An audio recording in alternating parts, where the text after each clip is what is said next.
Welcome to the deep dive.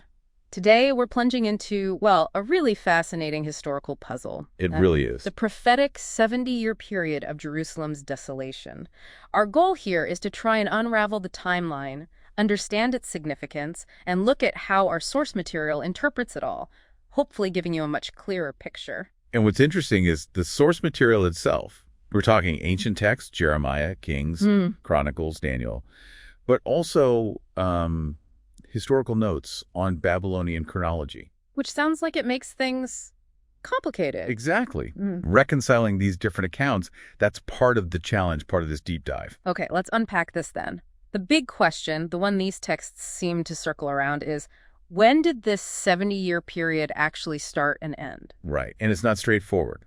Take Nebuchadnezzar's reign. Yeah. Some sources might hint at BC 606 as his start, but Babylonian records often mark his first official regnal year as DC 605. It's a subtle difference, but it shifts things. Okay, so that's the first wrinkle. And most sources agree the 70 years kick off with the first captivity. That happened in Nebuchadnezzar's first year, so BC 606 or BC 605, right when he rose to power after Carchemish. And that's when Daniel was taken to Babylon. Correct.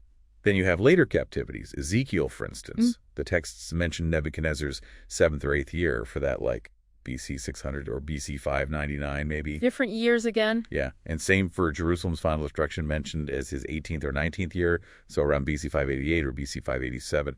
These small differences likely stem from different ways of counting, different calendars, or maybe just events unfolding over months. But the general time frame holds. The general time frame holds, yes.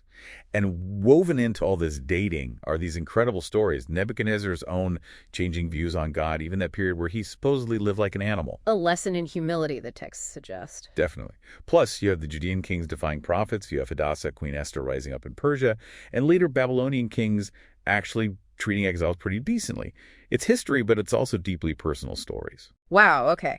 So beyond the complex dating, what did these 70 years actually mean, according to the prophecies themselves? What was the purpose?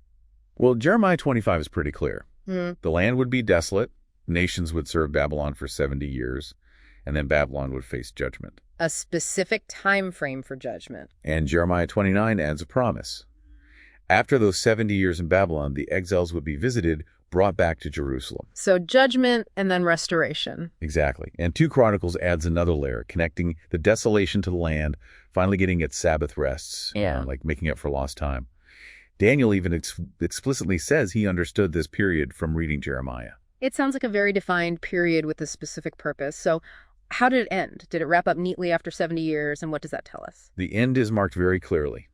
The fall of Babylon to Persia under King Cyrus. That's the big turning point. Right, Cyrus. His decree, you can read it in 2 Chronicles, came around BC 537. It allowed the Israelites to go back, rebuild the temple. And they started rebuilding when? The foundation was laid the next year, BC 536. So this leads to 2 main ways our sources view the end of the desolation. Okay. Did it end with Cyrus's decree in BC 537? If so, that points to a BC 607 start. Or did it end when the temple foundation was actually laid in BC 536?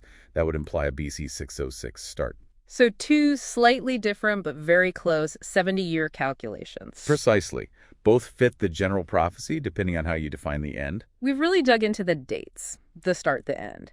But you mentioned the sources push for a deeper meaning. So what for you listening today? What's the bigger relevance here? Yeah, I think the sources really emphasize that the fact of the captivity itself is hugely significant, maybe even more than hitting the exact 70-year mark perfectly. The experience mattered. Deeply. And they draw these powerful symbolic lines. Nimrod's Babel, Nebuchadnezzar's Babylon. They're presented as sort of archetypes for a future great Babylon. History is a pattern, you see. Interesting. And here's something quite striking. The sources draw a parallel between the Israelites facing Nebuchadnezzar's golden image and a future time, sometimes called the last week, where an image of the beast demands worship. And the warning is? The sources suggest many might conform, even most church members, but that true believers will refuse, even if it means persecution, shedding blood, or fleeing. It really pushes this idea that faith is proven by action. An ancient choice reflecting a timeless challenge. Exactly. Yeah. And one last connection. The end of these 70 years. Cyrus's decree to rebuild Jerusalem. It's not just an ending. The sources frame it as the beginning of the next major prophetic timeline, the 70 weeks. So it all interconnects. It seems to be presented as part of a much larger unfolding plan. This has been fascinating. It really shows how these ancient prophecies are woven together and how careful reading helps unlock their meaning. It's about patterns, not just dates. Absolutely. Which leads to maybe a final thought, a question for you. How do historical patterns like this one we've unpacked today inform our understanding of enduring themes like faithfulness, resilience, and, well, discernment when facing powerful forces? Something to definitely think about. Thank you for joining us on this deep dive.